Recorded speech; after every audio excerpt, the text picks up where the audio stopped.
Bonjour chers étudiants, formateurs en analyse d'investissement. Ça c'est le module qui concerne toujours le niveau master, analyse d'investissement. Donc ce module a été programmé dans la formation. Analyse d'investissement. Voilà le plan du cours. Le plan du cours est là. Au chapitre 1, décision d'investissement. Section 1, définition et caractéristiques. Section 2, les critères d'évaluation financière. Section 3, procédure de sélection. Chapitre 2, analyse financière. Section 1, définition et objectif de l'analyse. 2, les méthodes d'analyse. Section 3, type d'investissement. Et chapitre 3, la planification financière. Et vous avez la section 1, plan de développement, le plan financier. Section 2, la prévision des besoins de financement. Section 3, prévision des ressources. Et enfin, l'équilibre du plan et son plan. Alors, nous allons commencer à présenter le premier chapitre de la décision. Ici, j'ai pris le premier chapitre, la décision d'investissement. Alors, pourquoi nous avons programmé ce premier chapitre? Nous avons les raisons ici bien fondées. Nous ne pouvons pas aller directement à présenter l'analyse d'investissement sans voir d'abord la décision d'investir. Il faut d'abord comprendre, avant de faire l'analyse, il y a d'abord un point de départ. Il y a d'abord un point de départ. Le point de départ, c'est quoi? C'est le financement. Le point de départ, c'est le financement. Donc, j'ai reviens en arrière, c'est le financement, dans le plan. Parce que nous ne pouvons pas analyser l'investissement sur un projet sans d'abord comprendre pourquoi, sur quoi nous allons analyser. La question se pose d'abord ça. Sur quoi nous allons analyser?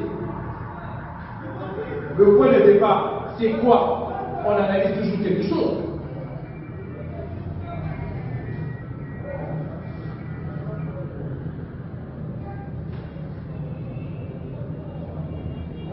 Donc, avant d'aborder l'analyse des investissements, nous revenons en arrière, nous analysons sur quelque chose. Le point de départ, toujours dans le cadre de la réalisation d'un projet, d'une activité commerciale ou industrielle, les entrepreneurs ont l'idée de créer. Alors, de créer, pour prendre cette décision, nous allons analyser cet investissement. Mais avant d'analyser, il y a un point de départ, c'est le financement. Parce que quand on a l'idée de créer un projet, le point de départ, il faut avoir le financement. C'est le point de départ, le financement. Raison pour laquelle j'ai signifié ça dans mon plan, le financement. Sans le financement, nous ne pouvons pas parler de la décision. Sans le financement, nous ne pouvons pas parler de l'analyse. Donc, ça devient un point de départ. Nous allons analyser quoi? Nous allons prendre la décision sur quoi? Il faut d'abord connaître le financement. Alors, quand je parle de financement, d'où vient le financement? Le financement d'un projet, ça peut venir soit des fonds propres. Je parle des fonds propres. Le fonds propre, ça c'est le premier point. Le départ, le financement, ou l'endettement. Deuxième point, le point de départ des fonds propres. Deuxième point, l'endettement. Le troisième point, l'autofinancement. Autofinancement. Donc j'ai pris d'abord les trois points qui englobent ce qu'on appelle le point de départ des ressources financières. Où est parti le point de départ de l'argent? Je parle des fonds propres, des associés, des entrepreneurs, leurs fonds propres. Ils ont pris la décision de créer une entreprise. Des fonds propres. Ça devient un financement sur l'investissement d'un projet. On peut aussi avoir, par des fonds propres, nous pouvons aller s'endetter à l'extérieur. On s'endette à l'extérieur des capitaux qui vont nous permettre d'investir sur un projet. Ça aussi, c'est un bon élément. Nous pouvons aussi avoir de l'autofinancement. Mais il y a une condition. Nous parlons de l'autofinancement. L'autofinancement vient d'abord s'ajouter sur le premier financement que vous avez réalisé au point de départ. Et le point de départ de ce financement vous apporte un bon résultat. Alors, c'est à partir de ce bon résultat, du premier financement, vous ne pouvez plus aller s'endetter. Alors, vous faites de l'autofinancement. Récupérez à partir des résultats que vous avez obtenus et vous financez vous-même votre capital de démarrage, au lieu d'aller s'endetter. Donc, le concept de l'autofinancement part de vous-même d'abord à partir des résultats, présenter votre rentabilité. Donc, raison pour laquelle je dis, nous parlons d'abord du financement. Voilà les études.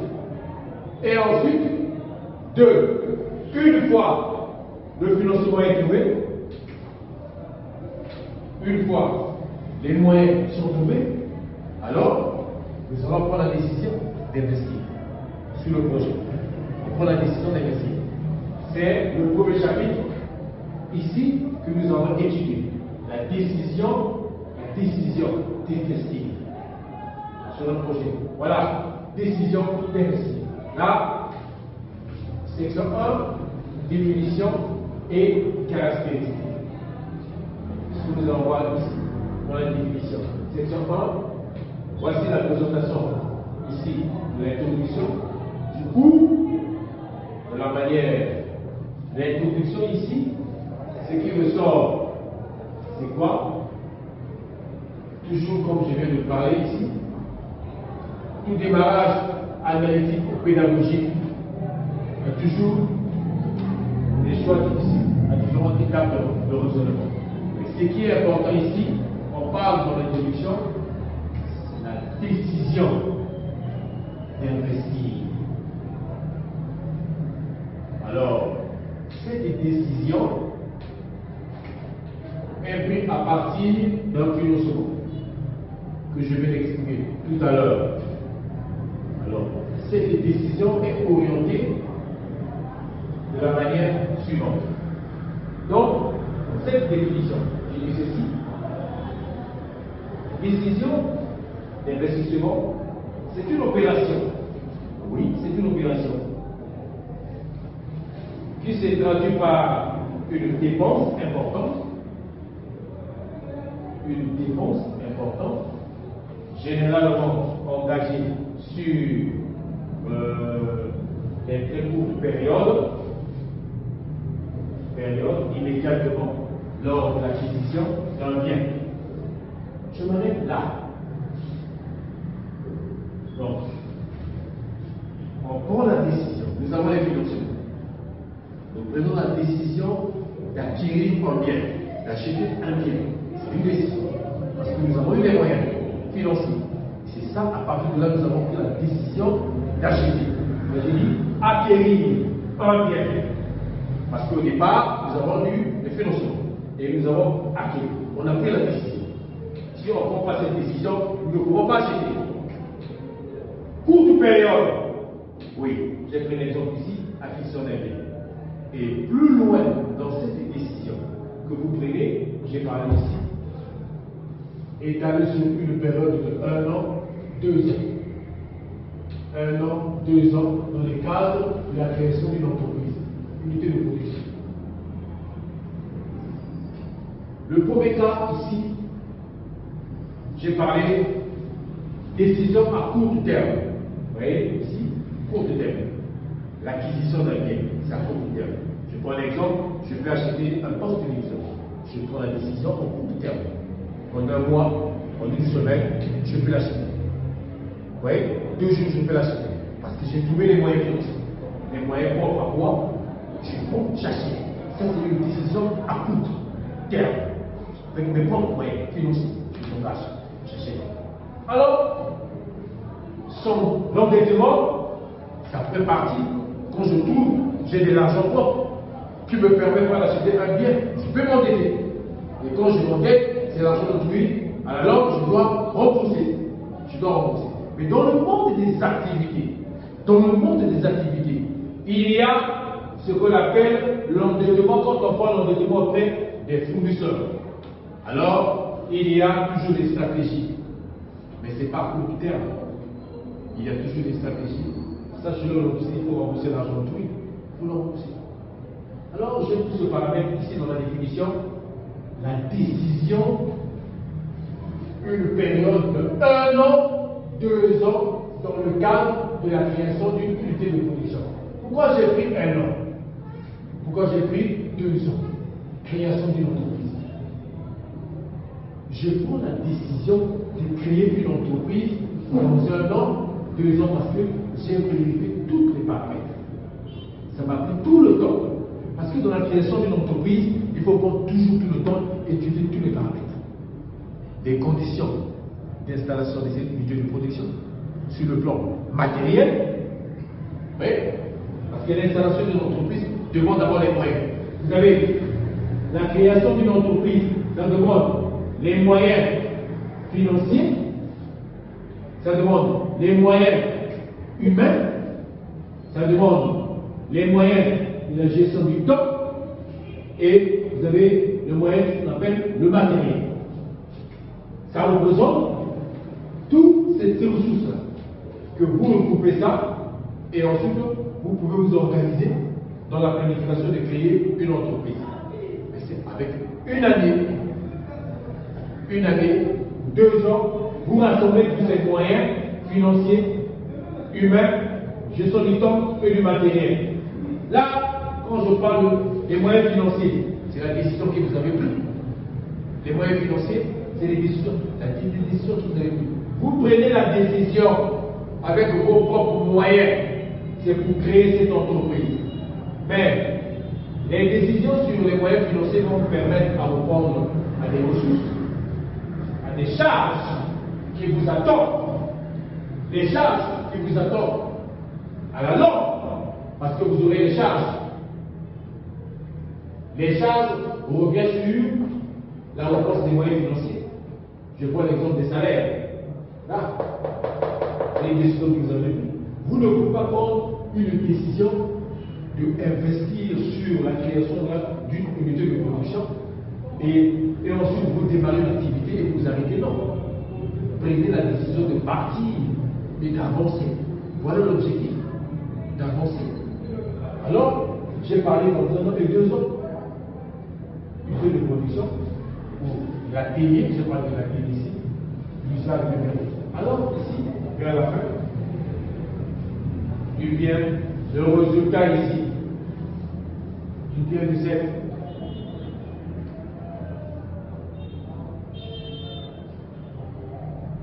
Voilà, va procurer l'investissement ici, va procurer l'investissement sur un flux de recettes établi à plusieurs. Qu'est-ce que ça veut dire? C'est la dernière partie.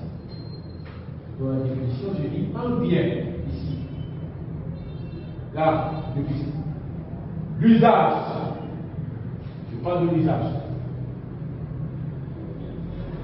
L'usage du bien résultant de cet arbitrage entre actifs physiques et monétaires va procurer à l'investissement d'un flux de recettes établi sur plusieurs périodes. Qu'est-ce que ça veut dire?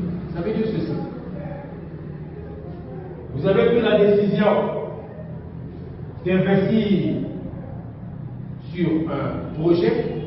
Le projet, c'est la fabrication d'un bien. La fabrication d'un bien. Voilà votre objectif. Vous avez pris la décision d'investir pour fabriquer un produit. Mais une fois le produit que vous avez fabriqué, que au départ vous avez pris la décision, va vous apporter un résultat. Vous avez pris la décision, vous faites l'investissement et la création de cette entreprise pour la fabrication d'un bien, et le bien est sur un marché que vous attendez le résultat de ce bien. Alors, ce résultat doit apporter ce qu'on a dit ici, les recettes. Voilà les recettes que vous devez attendre. On ne peut pas investir sans attendre des recettes. Il faut investir pour attendre des recettes. Donc, c'est à partir de ces recettes, ça pourra vous permettre de faire de l'analyse, de partir des stratégies. Est-ce que j'avance ou je n'avance pas? Parce qu'au départ, j'ai investi sur un projet. Donc, la conclusion, c'est à partir de là. Alors, si vous avez des questions sur la définition, alors nous allons voir le petit B. Caractéristiques de l'investissement. Donc, les caractéristiques. Donc, tout à l'heure, je me rappelais toujours que quand je parlais de, une fois les finances ont été trouvées, vous prenez la décision d'investir sur ces finances, et une fois vous faites l'investissement, la décision sur cet investissement, vous allez attendre. Qu'est-ce que ce que vous avez investi vous ont donné? Le résultat. Le résultat. Donc, là, le résultat sur la décision. Et à partir de là, vous faites l'analyse. Vous faites l'analyse. Donc, le cheminement part de là. Ça commence par là, ça vient par ici, et puis ça vient par là. Vous décidez, vous faites l'analyse. Quand vous allez faire l'analyse, cette analyse a deux orientations sur votre investissement. L'analyse part sur la viabilité de l'entreprise et la rentabilité. C'est votre vision, ce que vous avez dépensé. Donc, la viabilité, ce que je disais, ce que vous avez dépensé, l'objectif est que cette entreprise va toujours vivre, aller plus loin. C'est ça, la viabilité. J'ai pris la décision pour que quand je investis sur ce projet-là, mon entreprise doit toujours avancer. Veuillez sur ça. 2. La rentabilité. Voilà les deux points que tu vises dans l'analyse. Voilà. Les caractéristiques. Comment est caractérisé cet investissement? Là, vous avez ici le capital d'investissement. La durée, la valeur résiduelle, plus la trésorerie,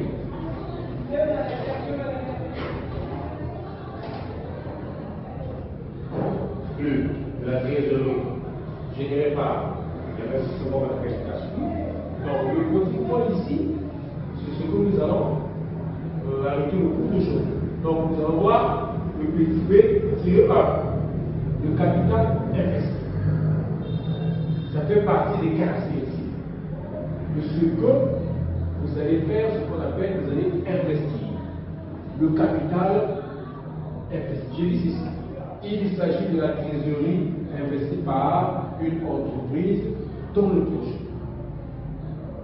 Donc, qu'est-ce que ça veut dire? Il y a la création d'une entreprise. L'entreprise est créée. Voilà, création d'une entreprise. Alors, la trésorerie, c'est l'argent. L'argent que nous avons trouvé. L'argent que nous avons trouvé. Et, c'est ce que je disais, les fonds propres. J'ai parlé des fonds propres. Ici, les fonds propres. Ça fait partie de la trésorerie qui va nous permettre d'investir sur un projet. Ça fait donc les caractéristiques de ce qu'on appelle l'investissement. Donc, une fois qu'on peut le trouver par capital investi, ce qu'on investit. Et il faut s'attendre quand tu investis, il faut s'attendre à quoi? Un résultat. Un résultat. Automatiquement. Tu prends la décision et quand tu lances cette activité et tu payes sur cette activité, la vision que cette entreprise doit être viable. Deux, et tu attends à la rentabilité de ce que tu attends. Parce que tu as investi. Par exemple, tu as investi par exemple 10 millions. 10 millions dans ton investissement ici. Investissement 10 millions. Et il faut attendre à les recettes qui vont t'arriver ici. Les recettes. Ou plus que ça, on ne sait jamais. Mais tu dois te battre avec eux. Parce que quand tu as pris cette décision, tu as contrôlé toutes les paramètres. Tous les moyens sont bien reçus. Les moyens matériels, les moyens humains, les moyens financiers, la gestion des temps. Et tu as bâti un plan qui a donné toutes ces informations que tu as pris la décision de créer cette entreprise. L'entreprise, on ne crée pas le matin où tu prends la décision. Tu as 2 millions, 3 millions, je crée l'entreprise. Non, ce n'est pas de ce sens-là. Tu dois d'abord étudier tous les facteurs qui vont te permettre, parce que quand tu vas investir beaucoup d'argent, et tu attends des recettes énormes qui vont te faire, qui vont te donner la possibilité de résoudre les charges qui sont autour de toi. Donc tu vas prendre tout le temps pour rassembler tous ces facteurs que je vais lister ici. Financiers, humains, gestion du temps et du matériel. Toutes ces ressources. Au niveau de la politique managériale, c'est aussi tous ces acteurs sont autour de toi qui vont te permettre de faire asseoir ce projet. Donc voilà un peu pour la journée d'aujourd'hui, le cours sur l'analyse des investissements. Donc nous nous arrêtons à partir de ce point, une 4 investi. Voilà.